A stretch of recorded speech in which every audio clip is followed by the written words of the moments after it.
안녕하세요. 열린 요양보사교육원 장희연 강사입니다. 이번 시간에 요양보사 국가고시 대비하여 치매 요양보 두 번째 시간 우리 공부해 보도록 하겠습니다. 치매 요양보 두 번째 시간 치매 대상자의 문제 행동 대처부터 살펴보도록 하겠습니다. 치매 대상자분들이 인지만 떨어지는 것이 아니라 문제 행동들이 많이 나타나게 됩니다. 여러 가지 문제 행동들이 있는데요. 그에 대해서 우리가 대처를 잘해야 되겠어요. 그래서 한 8가지 정도의 이런 문제 행동들 대표적인 예들을 보여드리면서 이런 때는 어떻게 해야 되나요? 이런 대처 방법을 우리가 공부를 한번 해보도록 하겠습니다.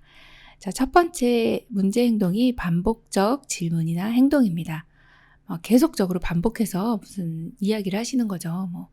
아이고 어머니 뭐 이런다든지 아니면 나 집에 언제 가 아니면은 막 두드린다든지 계속적으로 뭔가 반복되는 행동들을 하시는 거죠. 이럴 때는 어떻게 하나요? 치매 대상자의 주의를 환기시킨다. 이 내용이 시험에는 가장 많이 나왔습니다. 주의를 환기시킨다라고 하는 내용은 시선을 다른 곳으로 분산시킨다. 꼭 이 반복적인 질문이나 행동에 집중하지 않고 다른 곳으로 이 방향을 전환시킨다는 거죠. 주의를 환기시킨다는 거는 이런 반복적인 행동들을 다른 곳으로 전환을 시켜준다는 말씀입니다. 자, 두 번째는 반복적인 행동이 해가 되지 않으면 무리하게 중단시키지 않고 그냥 둡니다. 자, 세 번째는 똑같은 질문에 대답을 하는 것보다는 다독거리며 안심시켜줍니다. 예를 들어서 이제 똑같은 질문에 같은 말로 반복 설명한다. 이런 내용은 옳지 않은 내용이죠. 자, 네 번째는 반복되는 행동을 억지로 고치려고 하지 않습니다. 다섯 번째는 좋아하는 노래, 과거의 경험 또는 고향과 관련된 이야기를 나누는 내용은 상당히 좋은 내용입니다. 자, 여섯 번째는 단순한 일거리를 제공합니다. 단순한 일거리다 하면은 복잡한 것이 아니라 콩 고르기라든지 나물 다듬기, 빨래 개는 것 이런 것 등을 제공해 주시면 되겠고요. 우리 어르신께서 왜 이렇게 반복적인 질문이나 행동을 하실까요? 그것은 이제 첫 번째는 주변 상황을 인식할 수 없기 때문에 그렇습니다. 자신의 안전을 확인하고 싶은 행동일 수 있다 이렇게 보고요. 두 번째는 자신이 가진 의문에 대한 답을 구하지 못해서 나타나는 행동일 수도 있고 또 세 번째는요, 관심을 얻기 위한 행동일 수도 있습니다. 자, 우리 사례 한번 볼까요? 이 씨의 할머니는 화장실에서 하루 종일 허리끈을 가늘게 꼬아서 묶는 일을 반복하고 있다. 자, 이렇게 허리끈만 꼬았다 풀렸다 하는 이런 행동을 우리는 어떻게 해야 되나요? 보면 콩나물 다듬기 등 소일거리를 제공한다 라고 보시면 되겠고요. 두 번째는 음식 섭취 관련 문제 행동입니다. 기본 원칙 먼저 보겠습니다. 식사 시간과 식사량을 점검합니다. 평상시 체중과 비교하여 영양실조와 비만을 예방합니다. 화를 내거나 대립하지 말고 천천히 드시도록 합니다. 네 번째는 장기적인 식사 거부는 시설장이나 간호사에게 알려주시면 되고요. 다섯 번째는 그릇의 크기를 조정하여 식사량을 조정합니다.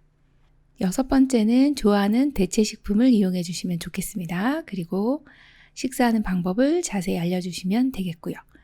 일곱 번째는 식소도구를 사용하지 못하는 경우 있습니다. 이때는 이제 손으로 집어 먹을 수 있는 식사를 드리면 되겠고요. 또 음식은 잘게 썰어 주셔야 되고 이제 치매 말기 같은 경우가 시험에 많이 나오죠. 음식을 으깨거나 갈아서 주스로 만들어 주시면 되겠습니다. 또 이제 가끔 위험한 물건을 가지고 계시면서 이것을 빼앗기지 않으려고 하시는 경우들이 있어요. 이럴 때는 좋아하는 간식과 교환해 주시면 되겠습니다. 자, 그리고 마지막 10번째는요.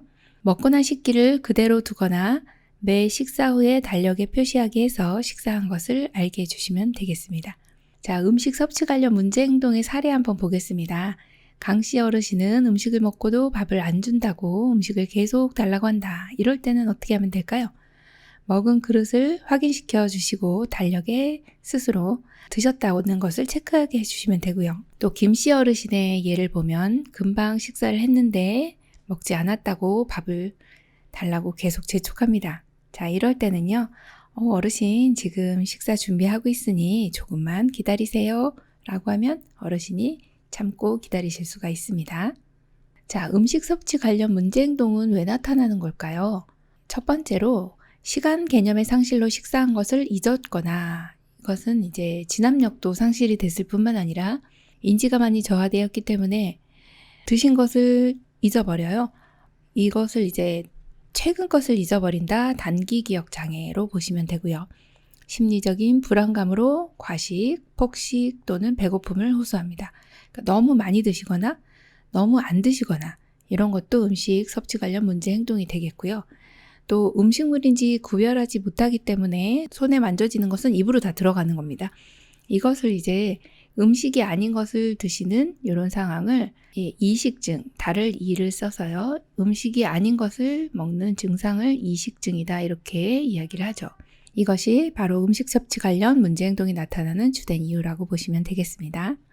세 번째는 이제 수면 장애입니다. 잘 주무셔야 이제 모든 낮 동안에 있었던 일들이 기억이 정리가 되고 스트레스도 해소가 되고 또 신체의 근육이라든지 신경세포들이 재생이 되고 원래 위치를 찾아가는 것이 수면인데요. 수면 장애가 이제 나타나는 경우가 있습니다. 이때는 어떻게 해주시면 되느냐 보겠습니다. 첫 번째는 수면 상태를 관찰하고 잘 주무실 수 있도록 온도라든지 습도, 조명 이런 것들을 시끄러우면 안 되겠죠. 소음 이런 것을 잘 조정을 해주셔서 적절한 수면 환경을 만들어 주시면 되겠고요. 두 번째는 규칙적인 생활을 할 수 있도록 알맞은 하루 일정을 만들어 주시면 좋습니다. 항상 어르신은 이제 규칙적인 생활이 어르신에게는 이제 혼돈을 일으키지 않고 건강을 유지할 수 있는 그런 또 방법 중에 하나입니다. 세 번째는 밤낮이 바뀌어서 낮에 졸면 절대 막 이불을 깔아준다든지 푹 주무시게 한다든지 이렇게 해주시면 안 됩니다. 그럼 어떻게 해야 될까요? 말을 걸어서 자극을 주시면서 주무시지 못하도록 가급적이면 밤에 주무실 수 있도록 도와주셔야 되기 때문에 낮에 너무 숙면을 취하시면 안 되겠습니다. 그래서 치매 대상자가 낮에 졸면 휴식을 취하게 한다. 이거는 틀린 내용이겠죠. 네 번째 보시면 오후와 저녁에는 카페인이나 알코올이 든 음료를 주지 않습니다. 카페인이라고 하면은 대표적인 것이 커피인데 우리는 너무 잘 알기 때문에 커피는 거의 시험에 내질 않습니다. 그러면 카페인이 들어있는 음료, 따뜻한 홍차, 따뜻한 녹차 이것도 카페인이 들어있기 때문에 주시면 안 되는 걸로 기억을 해주시고요. 다섯 번째는 잠에서 깨어나 외출하려고 하면은 함께 동행을 해주셔야 합니다. 자, 그리고 낮 동안에는 산책 너무 좋은 운동이죠. 산책과 같은 야외 활동을 하시면서 운동을 충분히 해주시면 밤에 수면 양상이 좋아집니다. 또 이제 혈관성 치매에 걸리면 뇌순환 장애로 인해서 수면 장애가 자주 나타나게 됩니다. 많이들 아시겠지만 혈관성 치매는 뇌혈관에 문제가 생겨서 막히거나 뇌경색이죠. 터지거나 뇌출혈 이러한 뇌졸중으로 인해서 오는 치매를 이제 혈관성 치매다 이렇게 보고 있습니다. 그래서 혈관에 문제가 생겼기 때문에 뇌순환이 장애를 일으킬 수 있습니다. 이로 인해서 수면 장애가 자주 나타나는 걸로 보시면 되겠습니다. 네 번째 문제 행동 보겠습니다. 배회인데요. 배회는 아무런 계획도 없고 목적지도 없이 돌아다니는 것을 배회라고 하죠. 우리 배회하는 어르신들은 어떻게 도와야 되는지 한번 보겠습니다. 초조한 표정으로 돌아다니시는 경우 이제 곧 밖으로 나갈 것이다 라고 하는 것을 염두에 두시면 되겠고요. 두 번째는 규칙적으로 시간이나 장소를 알려주어서 현실감을 유지하도록 합니다. 자, 그리고 세 번째는 활기찬 활동으로 바쁘게 생활하도록 도와주시면 되겠고요. 네 번째는 이제 안절부절 못한다든지 서성이시는 경우는 신체적인 욕구가 있을 수 있어요. 그래서 이런 것을 우선적으로 해결해 주시면 되겠습니다. 또 나왔네요. 다섯 번째, 단순한 일거리 맞습니다. 우리 어르신을 복잡한 일거리 나오면 그 내용은 틀린 내용입니다. 복잡한이 나오면 어르신이 이 일을 잘 수행할 수도 없고 그리고 혼란을 일으킬 수 있기 때문에 어르신은 항상 단순한 일거리, 단순한 작업 그런 내용이 어르신께 더욱더 이제 효과적으로 이 배회를 감소시킬 수 있는 내용입니다. 자, 그리고 집 안에다가 배회 코스를 만들어 주셔야지 밖에다 만들어주시면 나가세요. 우리 어르신들이 배회하시는 분들은 조심하셔야 할 것이 밖에 나가시면 길을 못 찾으시고 막 헤매고 돌아다니시다가 결국에는 집도 못 찾아오시고 주소도 모르세요. 본인 이름도 기억을 못 하시는 경우가 많은데 그러다 보면 실종 사고가 많이 일어납니다. 그래서 배회하시다 보면은 어르신 막 산에서 찾아오고 이러잖아요. 잘못하면 장례를 치르실 수 있습니다. 굶으시고 막 산속에서 며칠 계시다 보면은 위험할 수 있죠. 그래서 우리 집 안에다가 반드시 배회꽃을 만들어 주셔야 되겠습니다. 자, 6번째는 관련 기관에 미리 협조를 구하고 신분증을 소지하도록 합니다. 관련 기관이라고 하면 이제 경찰서에 지문을 등록해 주시면 어르신 찾는데 우리 시간과의 싸움이잖아요. 그래서 빨리 찾으실 수가 있고 또 신분증 소지하시면 좋은데 본인이 이것을 이제 소지를 하시다가 버리실 수도 있고 합니다. 그래서 이름표를 주소와 이름, 전화번호, 연락처 같은 것을 옷에다 꿰매 주시면 좋습니다. 자, 그리고 7번째, TV나 라디오를 크게 틀어놓지 않습니다. 이렇게 크게 틀어놓으면 포위되었다라고 생각하실 수가 있으니까요. 또 집안을 어둡게 하지 않습니다.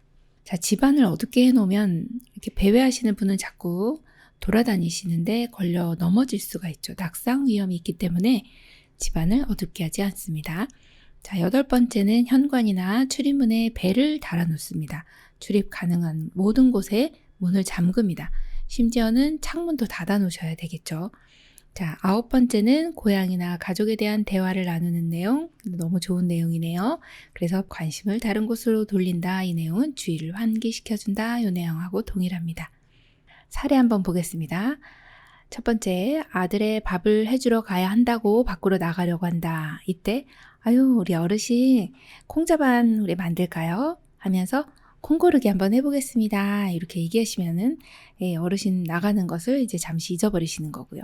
자, 두 번째 사례 보시면 요양시설에 입소해 있는 이씨 어르신은 저녁 무렵이 되면 집에서 애들이 기다린다고 나가려고 합니다. 자, 이때 우리 어르신 시장 가서 반찬거리 사올까요? 주의 환기시켜 주신 내용이죠. 그리고 산책은 너무 좋은 운동입니다. 산책하였고 다시 요양시설로 돌아오면 다른 직원이 반갑게 맞아주셨다고 하는 거죠. 네, 이렇게 잘 해결해 주시면 되겠습니다. 네, 5번째는 의심, 망상, 환각입니다. 의심하는 거, 이것은 이제 도둑망상이라고도 하고 의심망상이라고도 하는데 훔쳐갔다고 하는 거죠. 의심하는 거죠. 내 물건을 가져갔네. 또 망상이라고 하는 것은 잘못된 믿음이죠. 환각 증상 같은 경우는 이제 선망의 일종이라고 보시면 되는데 우리가 이제 좋은 내용은 아닌데 이 환각 상태는 마약을 먹거나 막 감기약이 독한 약을 먹으면 정신이 몽롱하잖아요. 그런 상태를 환각 상태라고 하거든요. 근데 어르신이 지금 환각 상태라고 하는 것은 선망이 와서 헛것을 보고 느끼고 듣고 하는 내용이라고 보시면 되겠어요. 자, 이럴 때는 우리 어떻게 해야 되는지 한번 볼까요? 기본 원칙 첫 번째, 보고 들은 것에 대해 부정하거나 다투지 말고 감정을 이해하고 수용합니다. 두 번째는 침해 대상자의 말이나 행동 등을 조롱하지 말고 귓속말하지 않습니다. 세 번째는 잃어버렸다는 물건을 찾은 경우 비난하지 않습니다. 아무 일도 아닌 것처럼 행동하시면 되겠습니다. 네 번째는 규칙적으로 시간과 장소를 알려주어 현실감을 유지하도록 합니다. 5번째는 모든 행동에 대해 간단히 설명해주고 도움을 주려고 한다는 확신을 갖게 해주시면 됩니다. 두 번째는 이제 돕는 방법입니다. 우리 어르신이 이제 의심망상, 도둑망상이 있을 때요. 이제 물건 잃어버렸다고 하시는 거죠. 그럴 때는 어르신 안경 잃어버리셨어요. 그럼 한번 같이 찾아볼까요? 이렇게 해주시면 됩니다. 그래서 함께 찾아보도록 한다. 이 내용 중요하죠. 어르신이 이제 물건을 잃어버렸다라고 하는 것을 인정을 해주면서 같이 찾아보는 노력이 필요한 거죠. 침해 대상자의 의심을 부정하거나 설득하지 않습니다. 어르신, 내가 어르신 안경을 왜 가져가겠어요? 생각을 해보세요. 이렇게 얘기하시면은 어르신이 역정나세요. 그래서 어르신, 안경 잃어버리셨군요. 같이 한번 찾아볼까요? 제가 시어머니를 10년을 모셨는데요. 저희 어머니는 틀니를 그렇게 잃어버리셨어요. 그래서 날마다 틀니를 찾아서 이 방 저 방 결국에는 쓰레기통에서 여러 번 찾았습니다. 그래서 함께 찾아보도록 한다 이 내용 제가 열심히 잘 찾아봤었습니다. 자, 두 번째는 잃어버렸다고 주장할 때 같은 물건을 내어놓아 안심을 시킵니다. 같은 물건을 내어놓되 우리가 찾아주시는 것이 아니라 대상자가 발견할 수 있도록 해주셔야 됩니다. 요양보 선생님이나 돌보는 분이 어머 여기 있네요 하면은 그러니까 가져간 거 맞네 이렇게 말씀하실 수가 있거든요. 그래서 같은 물건 준비해 놓았다가 함께 찾아보면서 어르신이 발견할 수 있게 해주시고요. 세 번째는 침해 대상자가 물건을 두는 장소를 파악해 놓으시면 좋습니다. 자, 네 번째는 방을 지키려고 방 안에 있기를 고집하시면 위험하지 않는 한 방에 있도록 허용한다. 그렇게 해주시면 되고요. 다섯 번째는 좋아하는 노래를 함께 부르거나 좋아하는 음악을 틀어놓습니다. 좋아하는 노래 함께 부르는 내용은 주의를 환기시킨다 이 내용하고 동일하죠. 또 좋아하는 음악을 틀어놓으시면 되겠고요. 자, 의심망상 환각의 사례 한번 보겠습니다. 한씨 어르신이 내 물건 없다, 도둑 맞았다 라고 하면서 한 방에 중증으로 누워있는 박씨 어르신을 지명하면서 의심합니다.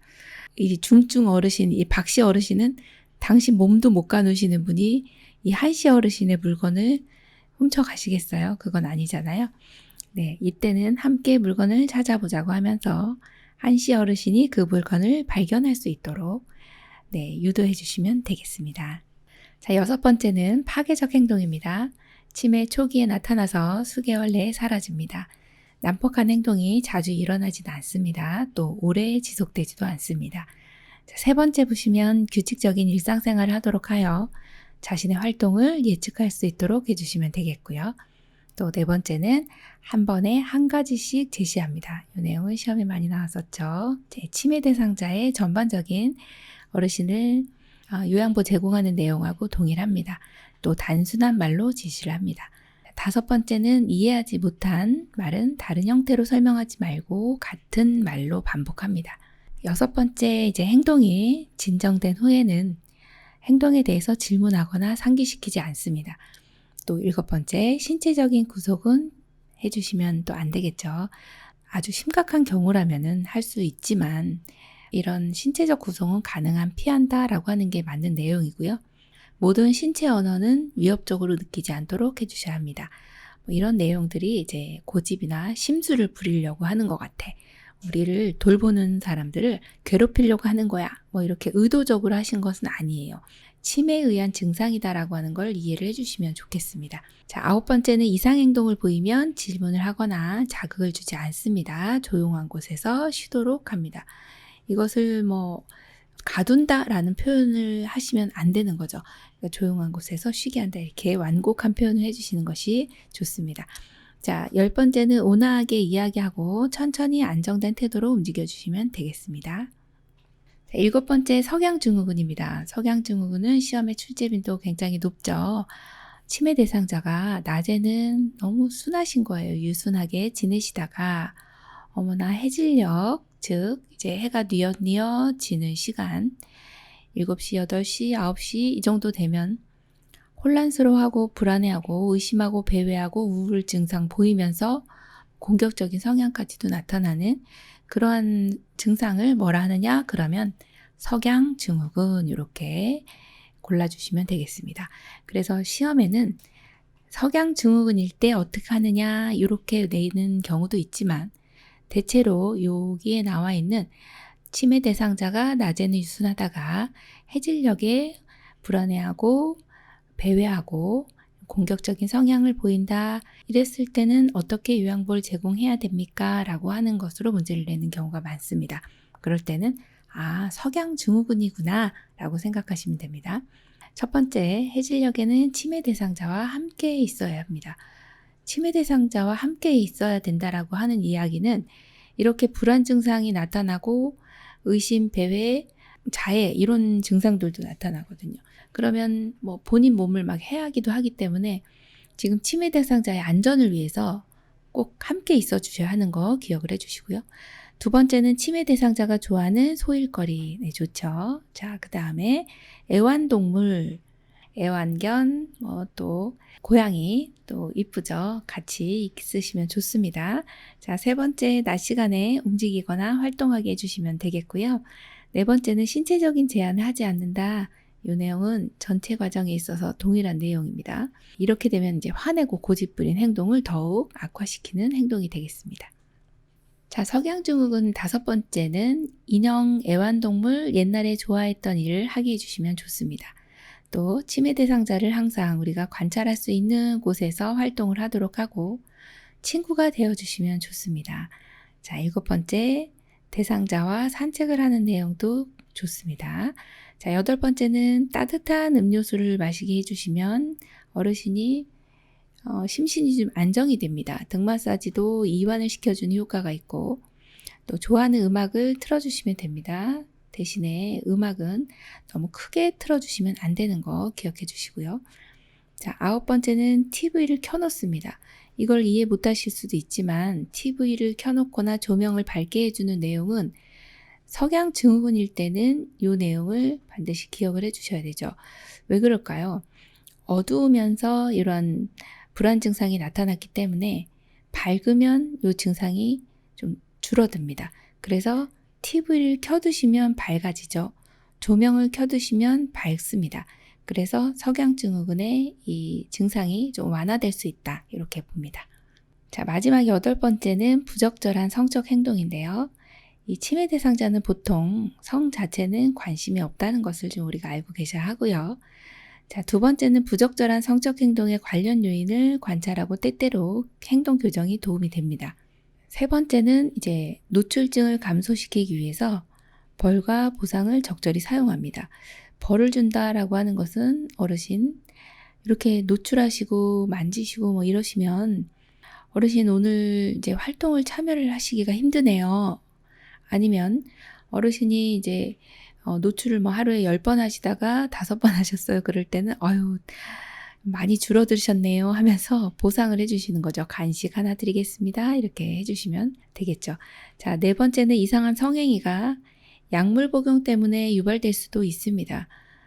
일부 파킨슨 약물 같은 경우는 이런 성적인 욕구들이 올라가게 되거든요. 그래서 그 내용까지 이해를 해주셔야 하고 또 다섯 번째 내용도 기억을 해주셔야 합니다. 서해부라고 하는 이제 생식기에 가까운 부위를 서해부라고 합니다. 가려워서 혹은 발진이 있거나 혹은 목욕을 하고 싶어서 이렇게 바지를 벗을 수도 있다. 또 어떤 이제 생리적인 욕구들이 있어요. 화장실 가고 싶다든지 그럴 수도 있으니 이 내용은 이 원인이 무엇인가를 좀 우리가 캐치를 해내는 것도 중요하다고 보시면 됩니다. 여섯 번째는 의복으로 인해서 불편감이나 대소변을 보고 싶은 욕구가 있는지 확인합니다.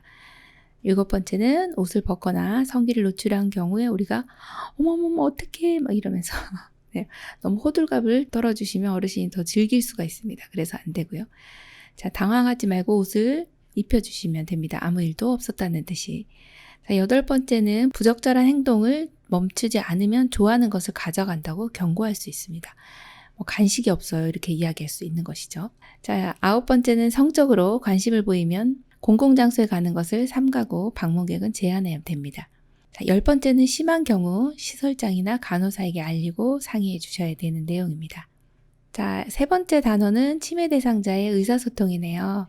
이제 치매라고 하면은 치매가 초기, 중기, 말기 이렇게 진행이 되죠. 그러면 치매 초기이신 분과 중기, 말기는 이 소통의 방법이 각각 다르게 적용을 해주셔야 됩니다. 자, 그러면 의사소통의 기본 원칙을 한번 살펴보겠습니다. 일단 이 의사소통이라고 하면 가장 우리가 많이 하는 방법이 언어적인 의사소통이죠. 그리고 비언어적인 의사소통. 자, 언어적인 의사소통을 할 때는 대상자의 신체적 상태를 먼저 파악합니다. 막연한 질문보다는 구체적인 질문을 합니다. 어디 불편한 곳이 있으세요? 라기보다는 신체 부위를 짚어가며 여기가 아프세요? 이렇게 무릎을 짚어가며 어깨를 짚어가며 여기가 아프세요? 이렇게 물어보시면 좋습니다. 자, 두 번째는 대상자를 존중하는 태도와 관심을 가집니다. 비협조적인 경우에 어르신 부탁합니다. 부탁드립니다. 이렇게 하면 웬만하면 들어주세요. 그리고 협조를 잘하셨어요. 그러면 잘하셨습니다. 맞습니다. 감사합니다. 이렇게 격려의 말 해주시면 어르신도 우리가 존중해 주는 만큼 어르신도 우리를 존중해 주시거든요. 자, 언어적인 의사소통의 세 번째 내용은 대상자가 이해할 수 있도록 말합니다. 대상자가 의심하면 부정하거나 설득하지 않고 함께 찾아보도록 해주시고, 또 네 번째는 대상자의 속도에 맞춰줍니다. 음조로 대상자의 속도에 맞추고 대상자가 반응할 때까지 기다려 주셔야겠고요.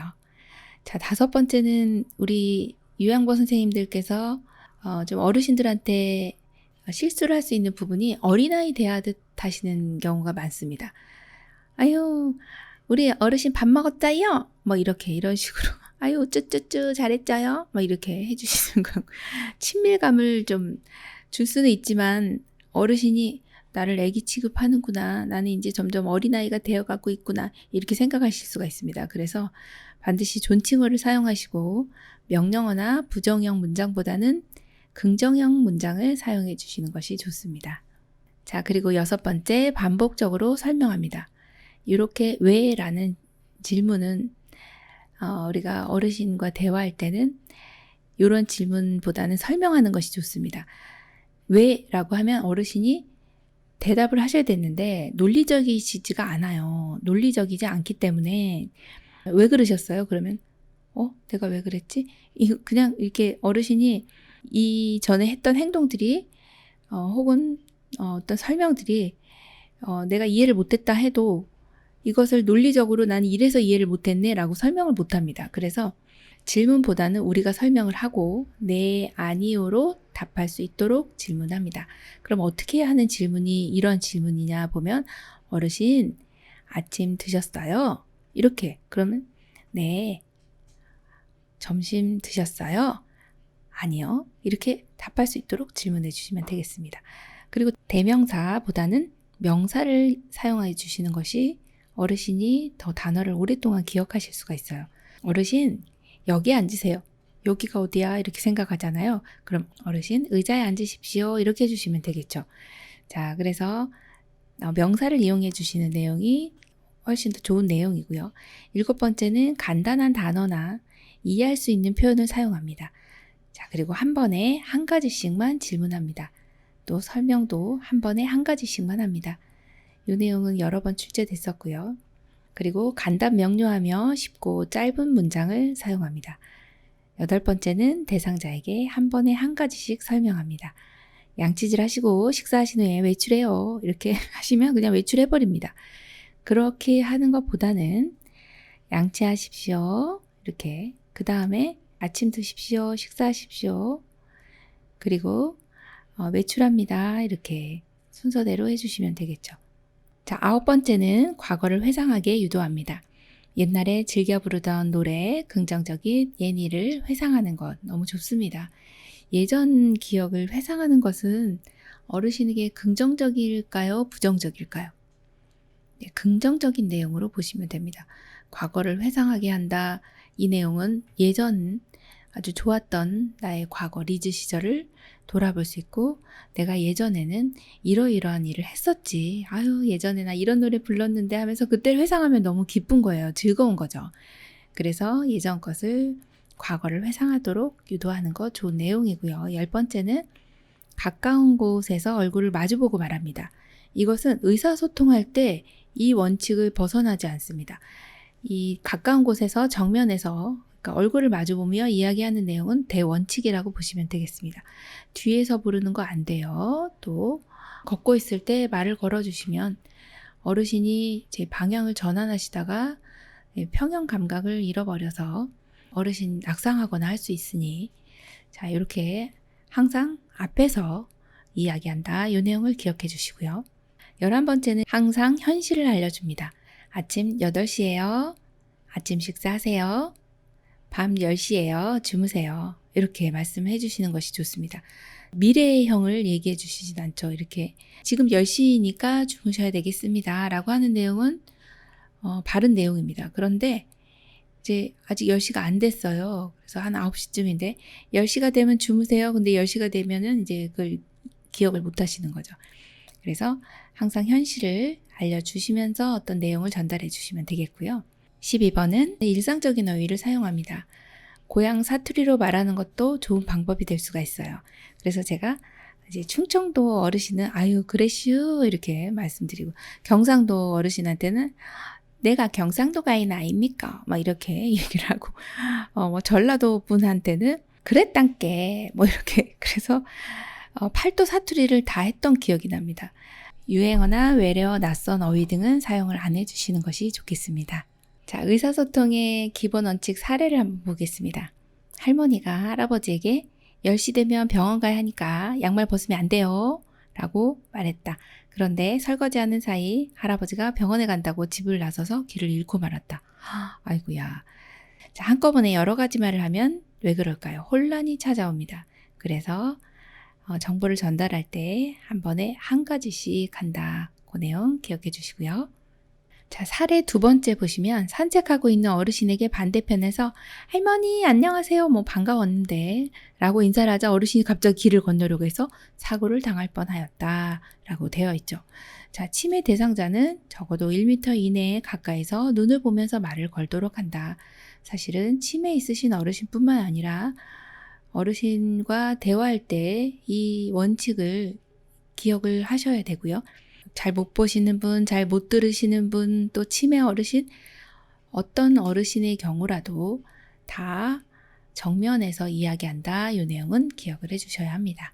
자, 이제 언어적 의사소통이 끝났고요. 비언어적인 의사소통이 있는데 이제 메라비언의 법칙이라고 해서 언어적인 의사소통 못지않게 비언어적인 의사소통도 어르신과 소통할 때 상당히 중요한 부분을 차지한다고 되어 있습니다.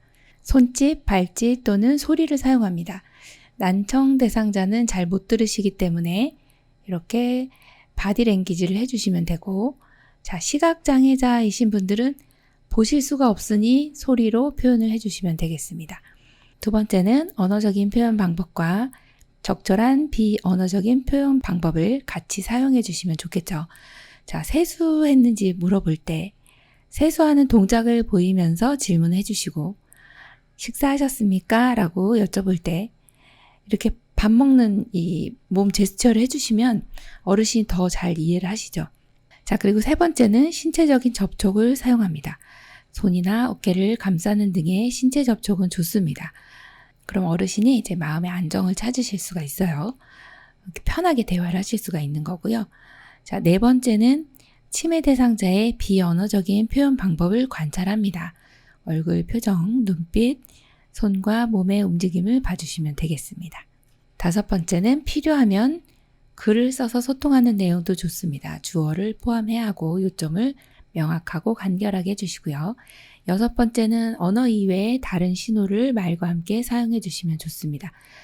손가락으로 물건을 좀 가리켜 주시면 좋겠고요. 또 일곱 번째는 대상자의 행동을 복잡하게 해석하진 않습니다. 어르신이 하는 모든 행동이 뭔가 의미가 있을 것이다 이렇게 생각은 안 하셔도 되겠습니다. 자, 단계별 의사소통의 문제는요. 이제 초기이신 경우는 사용하는 어휘수가 점차 줄어듭니다. 대화의 주제가 자주 바뀌어요. 물건이나 사람의 이름을 부르는 것이 어렵고 자주 확인합니다. 설명을 요구합니다. 또 과거, 현재, 미래 시제를 올바르게 사용하는 것을 어려워하게 되는 것이 초기이고요. 중기가 되면은 일관성이 없어집니다. 애매모호한 내용을 이야기하시게 되고 또 대화의 주제가 제한되고 말이 끊겨집니다. 또 이제 불특정 다수를 지칭하는 용어, 이거, 그거 뭐 이렇게 말씀하시게 되거든요. 그런 사용이 증가하게 됩니다. 네 번째는요, 올바른 이름을 지칭하지 못하는 명칭 실어증을 보이게 됩니다. 명칭을 기억하지 못하네요. 자, 명칭을 기억하지 못한다. 명칭 실어증은요, 중기 요거 기억을 해 주셔야 되겠죠. 그러니까 책상, 의자, TV 이런 것들을 잘 지칭을 못하게 되기 때문에 지금 위에서 보시는 바와 같이 불특정 다수를 지칭하는 그러한 대명사들을 사용하게 되는 것이죠. 자, 이제 말기가 되면 발음이 부정확하여 의사소통을 유지하는 데 어려움이 있습니다. 시선 맞추는 것이 어렵죠. 또 말도 없어집니다. 이러한 것을 무언증이다. 무 없을 무, 언어가 없어지네, 말이 없어지네, 무언증입니다. 점점점 이렇게 되시는 거죠. 또 앵무새처럼 상대방의 말을 그대로 따라하는 이러한 현상들이 나타나게 되는 것이 말기입니다.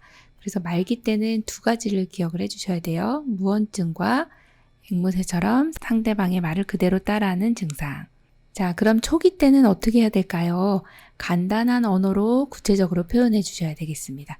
자, 중요한 내용은 반복을 해주시는 것이 좋겠고요. 또 대상자가 요청하기 전에 미리 설명합니다. 요청하기 전에 방법과 정보를 제공해 주셔야 합니다. 또 대상자가 응답할 시간을 충분히 줘야 합니다. 자, 이미 초기 치매가 시작이 됐기 때문에 응답하려면 뇌에서 신경세포들이 막 이제 연결되면서 뭔가 작용을 해야 되죠. 그래서 대답할 만한 시간, 응답할 시간이 예전하고는 틀려지는 거죠. 그래서 시간을 좀 여유 있게 기다려 주실 수 있어야 됩니다. 응답을 기다려 주실 수 있어야 된다 이렇게 보고요. 중기가 되면 대상자와 눈을 마주치며 이야기해 주시는 내용이 중요합니다. 자, 두 번째는 대상자에게 친숙한 물건을 활용하고 물건마다 이름표를 붙여줍니다. 왜 그럴까요? 중기 때는 명칭 실어증이 나타나기 때문에 모든 물건에 이름표를 붙여준다. 그러면은 맞는 내용입니다. 자, 세 번째는 반응할 때까지 기다리고 반복하여 질문하고 대화 주제를 갑자기 바꾸시면 안 되겠고요. 네 번째는 대상자의 행동을 개인적인 의미로 받아들이지는 않습니다. 마지막 이제 말기 대상자는요. 대상자의 이름을 부르면서 마주보면서 정면에서 이야기합니다. 왜 그럴까요?